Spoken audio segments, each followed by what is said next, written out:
بسم اللہ الرحمن الرحیم۔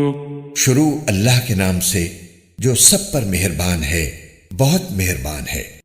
وَعُرِضُوا عَلَىٰ رَبِّكَ صَفًّا لَقَدْ جِئْتُمُونَا كَمَا خَلَقْنَاكُمْ أَوَّلَ مَرَّةٍ بَلْ زَعَمْتُمْ أَن لَّن نَّجْعَلَ لَكُم مَّوْعِدًا۔ اور سب کو تمہارے رب کے سامنے صف باندھ کر پیش کیا جائے گا، آخر تم ہمارے پاس اسی طرح آ گئے جس طرح ہم نے تمہیں پہلی بار پیدا کیا تھا۔ اس کے برعکس تمہارا دعویٰ یہ تھا کہ ہم تمہارے لیے یہ مقرر وقت کبھی نہیں لائیں گے۔ وَوُضِعَ الْكِتَابُ فَتَرَى الْمُجْرِمِينَ مُشْفِقِينَ مِمَّا فِيهِ وَيَقُولُونَ يَا وَيْلَتَنَا مَا لِهَذَا الكتاب لا يغادر صغيرة ولا كبيرة إلا أحصاها ووجدوا ما عملوا حاضرا ولا يظلم ربك أحدا۔ اور اعمال کی کتاب سامنے رکھ دی جائے گی، چنانچہ تم مجرموں کو دیکھو گے کہ وہ اس کے مندرجات سے خوف زدہ ہیں اور کہہ رہے ہیں کہ ہائے ہماری بربادی، یہ کیسی کتاب ہے جس نے ہمارا کوئی چھوٹا بڑا عمل ایسا نہیں چھوڑا جس کا پورا احاطہ نہ کر لیا ہو، اور وہ اپنا سارا کیا دھرا اپنے سامنے موجود پائیں گے، اور تمہارا پروردگار کسی پر کوئی ظلم نہیں کرے گا۔ وَإِذْ قُلْنَا لِلْمَلَائِكَةِ اسْجُدُوا لِآدَمَ فَسَجَدُوا إِلَّا إِبْلِيسَ كان من الجن ففسق عن امر ربه افتتخذونه وذريته اولياء من دوني وهم لكم عدو بئس للظالمين بدلا۔ اور وہ وقت یاد کرو جب ہم نے فرشتوں سے کہا تھا کہ آدم کے آگے سجدہ کرو، چنانچہ سب نے سجدہ کیا سوائے ابلیس کے، وہ جنات میں سے تھا، چنانچہ اس نے اپنے رب کے حکم کی نافرمانی کی۔ کیا پھر بھی تم میرے بجائے اسے اور اس کی ذریت کو اپنا رکھوالا بناتے ہو، حالانکہ وہ سب تمہارے دشمن ہیں؟ اللہ تعالیٰ کا کتنا برا متبادل ہے جو ظالموں کو ملا ہے۔ ما اشهدتهم خلق السماوات والارض ولا خلق انفسهم وما كنت متخذ المضلين عضدا۔ میں نے نہ آسمانوں اور زمین کی تخلیق کے وقت ان کو حاضر کیا تھا، نہ خود ان کو پیدا کرتے وقت، اور میں ایسا نہیں ہوں کہ گمراہ کرنے والوں کو دست و بازو بناؤں۔ وَيَوْمَ يَقُولُ نَادُوا شُرَكَائِيَ الَّذِينَ زَعَمْتُمْ فَدَعَوْهُمْ فَلَمْ يَسْتَجِيبُوا لَهُمْ وَجَعَلْنَا بَيْنَهُمْ مَوْبِقًا۔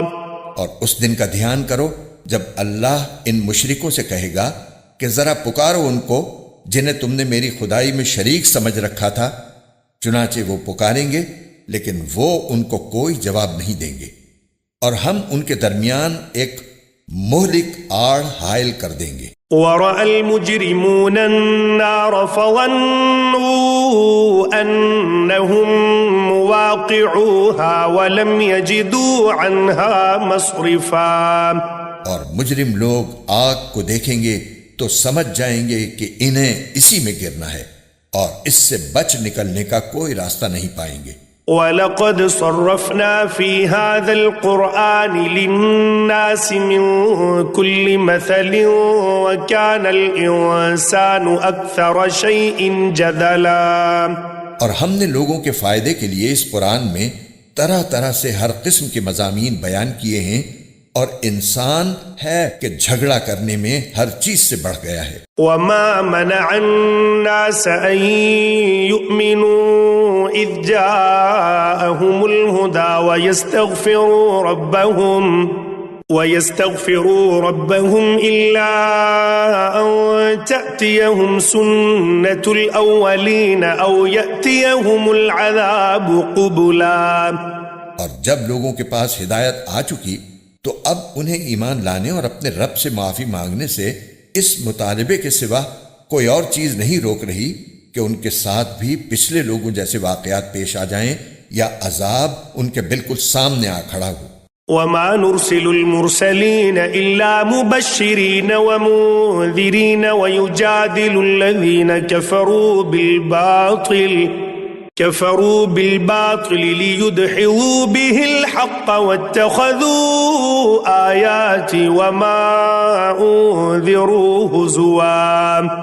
اور ہم پیغمبروں کو صرف اس لیے بھیجتے ہیں کہ وہ مومنوں کو خوشخبری دیں اور کافروں کو عذاب سے متنبہ کریں، اور جن لوگوں نے کفر اپنا لیا ہے وہ باطل کا سہارا لے کر جھگڑا کرتے ہیں تاکہ اس کے ذریعے حق کو ڈگمگا دیں، اور انہوں نے میری آیتوں کو اور انہیں جو تنبیہ کی گئی تھی اس کو مذاق بنا رکھا ہے۔ ومن أظلم ممن ذكر بآيات ربه فأعرض عنها ونسي ما قدمت يداه إنا جعلنا على قلوبهم أكنة أن يفقهوه وفي آذانهم وقرا وَإِن تَدْعُوهُمْ إِلَى الْهُدَى فَلَن يَهْتَدُوا إِذًا أَبَدًا۔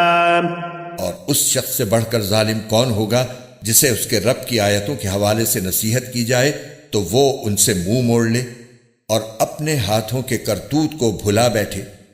حقیقت یہ ہے کہ ہم نے ان لوگوں کے کرتوت کی وجہ سے ان کے دلوں پر غلاف چڑھا دی ہے، جن کی وجہ سے وہ اس قرآن کو نہیں سمجھتے، اور ان کے کانوں میں ڈانٹ لگا دی ہے، اور اگر تم انہیں ہدایت کی طرف بلاؤ تب بھی وہ صحیح راستے پر ہرگز نہیں آئیں گے۔ وَرَبُّكَ الْغَفُورُ ذُو الرَّحْمَةِ لَوْ يُؤَاخِذُهُم بِمَا كَسَبُوا لَعَجَّلَ لَهُمُ الْعَذَابَ بَل لَّهُم مَّوْعِدٌ لَّن يَجِدُوا مِن دُونِهِ مَوْئِلًا۔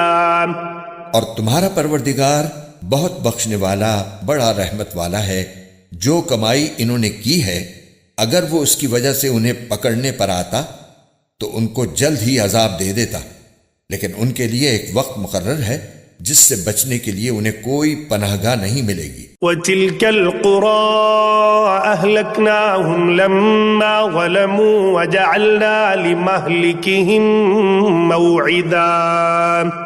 یہ ساری بستیاں تمہارے سامنے ہیں، جب انہوں نے ظلم کی روش اپنائی تو ہم نے ان کو ہلاک کر ڈالا، اور ان کی ہلاکت کے لیے بھی ہم نے ایک وقت مقرر کیا ہوا تھا۔ وَإِذْ قَالَ مُوسَىٰ لِفَتَاهُ لَا أَبْرَحُ حَتَّىٰ أَبْلُغَ مَجْمَعَ الْبَحْرَيْنِ أَوْ أَمْضِيَ حُقُبًا۔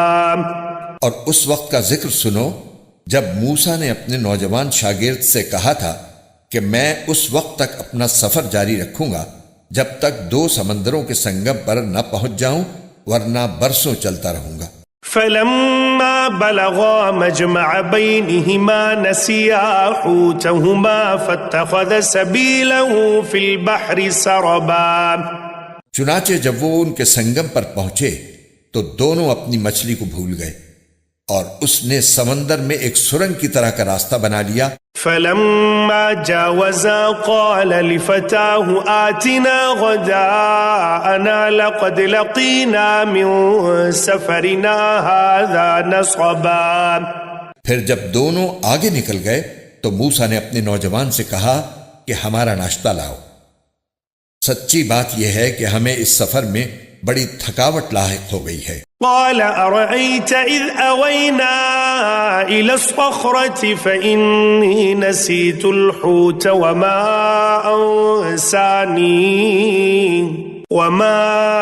أنسانيه إلا الشيطان أن أذكره واتخذ سبيله في البحر عجبا۔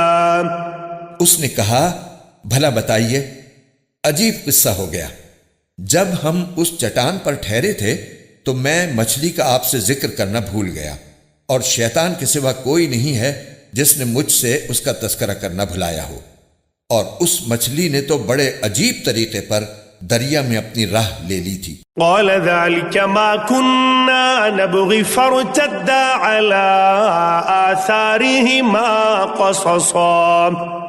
موسیٰ نے کہا اس بات کی تو ہمیں تلاش تھی چنانچہ دونوں اپنے قدموں کے نشان دیکھتے ہوئے واپس لوٹے